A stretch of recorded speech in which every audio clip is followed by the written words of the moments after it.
তো জ্ঞানের অন্বেষণ চ্যানেলের নতুন একটা ভিডিওতে তোমাদের সকলকে স্বাগত জানাই। আমি শুভঙ্কর চলে আসছি আজকে নতুন একটা ভিডিও নিয়ে। আজকে আমরা পড়ব ক্লাস 10-এর ইতিহাস বইয়ের চ্যাপ্টার 7। খুব ভালো করে পড়ব।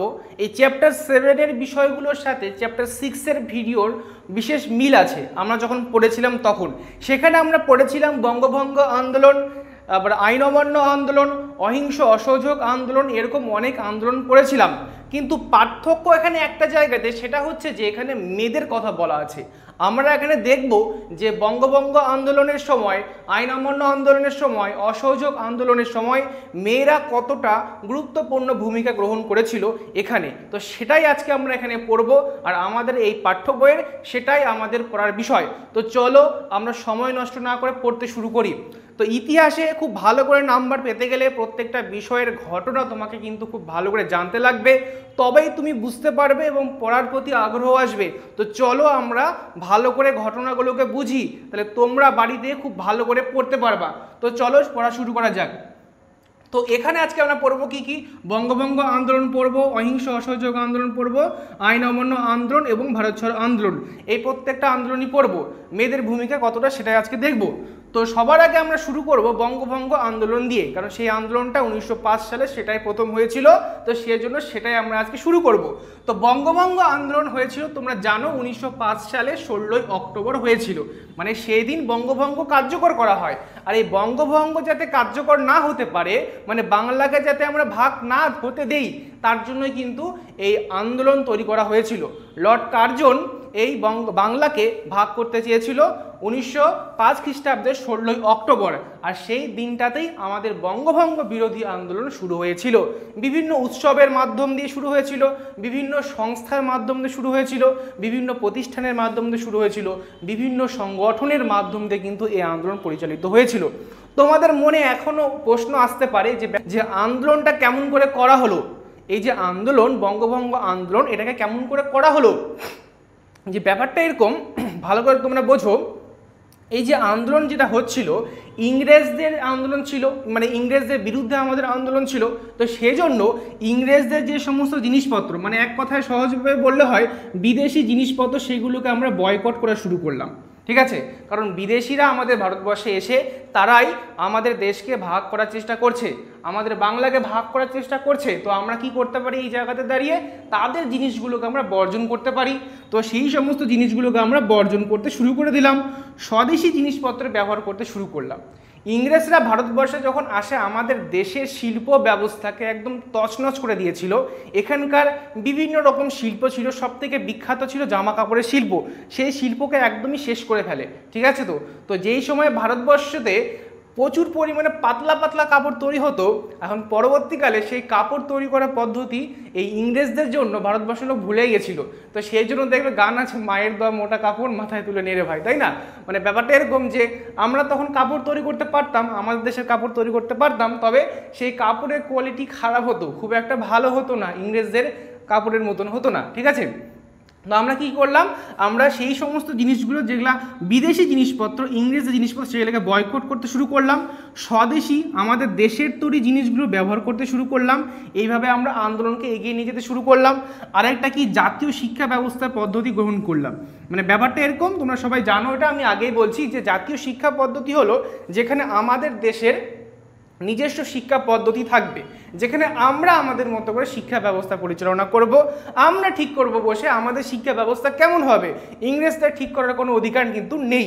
তো সেটাকেই বলা হয় জাতীয় শিক্ষা ব্যবস্থা। এই হচ্ছে ব্যাপার। তো এই তিনটা পদ্ধতির মাধ্যমে আন্দোলন সংগঠিত হয়েছিল এবং আন্দোলন কিন্তু প্রদর্শিত হয়েছিল।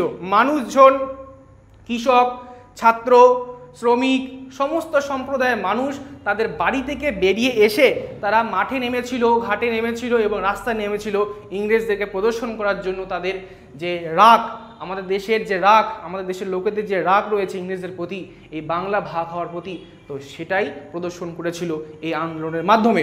তো এই আন্দোলনে যেহেতু আমরা মেয়েদের সম্বন্ধে পড়ছি, তো আমাদের কিছু মেয়েদের নাম কিন্তু মাথায় রাখতে হবে। ঠিক আছে, যেমন বলা আছে কি এখানে, সরলা দেবী, তোমরা অবশ্যই তার নাম শুনেছো, সরলা দেবী চৌধুরানী, গিরিবালা দেবী, অবলা বসু, হেমাঙ্গিনী দাস, কুমুদিনী মিত্র, লীলাবতী মিত্র, এরকম আরও বহু নাম আছে তোমাদের বইয়ে, তোমরা অবশ্যই নামগুলো কিন্তু পড়বে, এদের নাম কিন্তু আমাদের পড়তে হবে।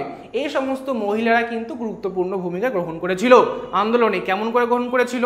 সেই সময় একটা ব্যক্তি ছিল আমাদের বাংলাতে, তার নাম হচ্ছে রামেন্দ্র সুন্দর ত্রিবেদী। এই রামেন্দ্র সুন্দর ত্রিবেদী ব্যক্তিটা কি করেছিল?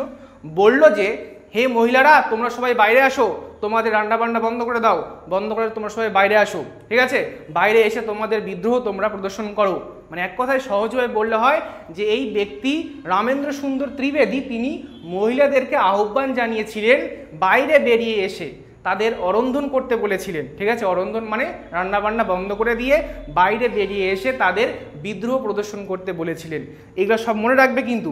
তাছাড়াও মিলন মন্দির বলে একটা সংস্থা তৈরি করা হয়েছিল সেই সময়। এই সংস্থা কি করত? বিভিন্ন সম্প্রদায়ের, বিভিন্ন ধরনের, বিভিন্ন জাতির মানুষদেরকে এক জায়গাতে নিয়ে আসার কাজ করত।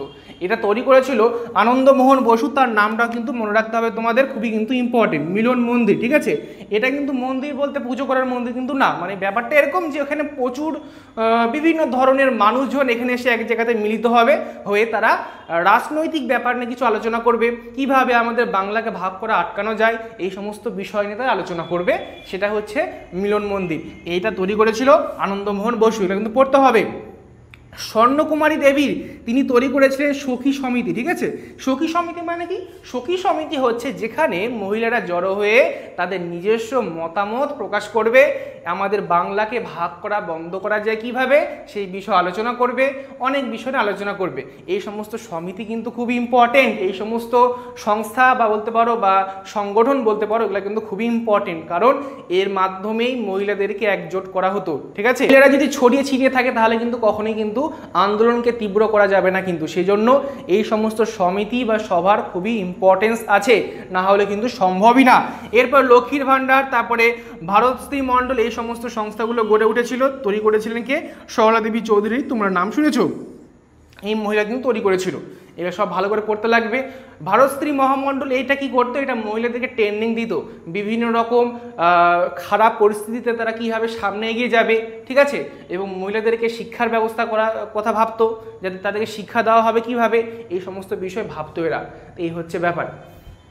তাছাড়া কিছু কিছু মহিলা আছে যাদের সম্বন্ধে তোমাদের ভালো করে পড়তে লাগবে, যারা এই বঙ্গভঙ্গ আন্দোলনকে কার্যকরী করতে বিশেষ ভূমিকা বা অবদান রেখেছিল বিভিন্ন জায়গা থেকে, স্পেসিফিক কোনো একটা জায়গা থেকে তারা সেখান থেকে উঠে এসেছিল তাদের সঙ্গী বঙ্গীদেরকে নিয়ে। যেমন ধরে নাও মুর্শিদাবাদের একজন মহিলা, তার নাম হচ্ছে গিরিজা সুন্দরী। তিনি কি করেছিলেন?